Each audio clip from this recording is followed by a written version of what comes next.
Hi, you guys. So today I'm going to be talking about women that are pregnant and follow vegan dietary patterns. This case study in particular is going to be Mrs. Letterman. It would appear that she is definitely getting enough protein. The baseline requirement for women that are pregnant and their protein needs is 71 grams a day, which is exactly what she's getting right now. So she could probably afford to get in a little bit more. She definitely shouldn't go under that. But she's doing pretty good as far as protein goes, which would be the first expected, discrepancy. But it's not a problem here. So one thing I am concerned about with Mrs. Letterman is that she is certainly not getting enough calories in her day. So she's hitting about 2,200 calories right now, which doesn't even meet the baseline requirements for a full-grown woman. That isn't pregnant. So the baseline requirement for women would be like closer to 2,400 calories a day.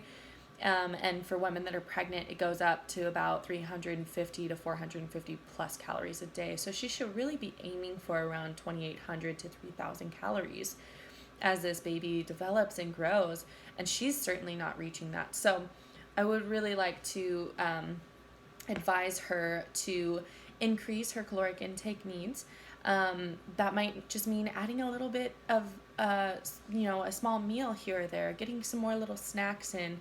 And it honestly could probably boost her energy overall. So, as far as these snacks go, I would advise her to try to stay away from, added sugars or sweetened breads. Try to stay away from those types of snacks. Try to stay away from cookies. But really try to go more for the caloric and nutrient dense foods. So try to go for an avocado or avocado toast or peanut butter toast, or make a little dish with some rice and some sweet potatoes and Brussels sprouts and kale. She's going to get all of those nutrients in there, but she's also going to up her caloric intake needs, which is something that she certainly needs, especially if she wants her baby to grow, to not come out too small, which is a big concern. A small percentage of babies come out very small, but a big percentage of them go through a lot of troubles because of it. So we really want to make sure this baby's safe. We really want to make sure it's getting all its caloric intake needs, outside of just the protein needs. So those would be some of the things I would advise for her.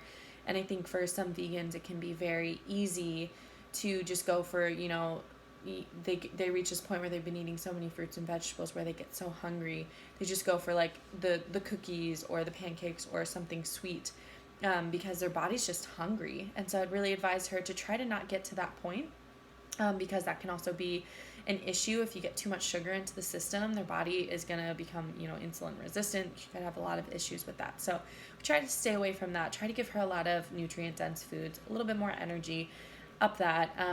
My other concern is her vitamin D and her B12, or just vitamin B complex, just any type of vitamin B. I think she really needs to, be careful about this. It says that she puts on sunscreen all the time. Maybe try to get about 20 minutes without sunscreen. Her skin will be okay. It's really going to absorb all that vitamin D she really needs. If she's out longer than 20 minutes, she can start to put on some sunscreen, or she can come in, take a break, put on sunscreen, go back outside. But it would be good for her to be getting in that vitamin D that she's not getting from milk or other sources because she's vegan. And also I would encourage her to get a vitamin B complex or a vitamin B12 supplement. Vitamin B is so essential. It helps our bodies form the myelin sheath that protects and lines the neurons in our brain and in our body. So, it has a lot to do with how we think and how we process, and it's essential. So getting those in, and being able to get a supplement for that, because you can't really get it from anything else other than animal products. And since she's vegan, she's not getting it. So those would be my highest recommendations. My biggest concerns are, caloric needs, getting a little bit more vitamin D, and vitamin B.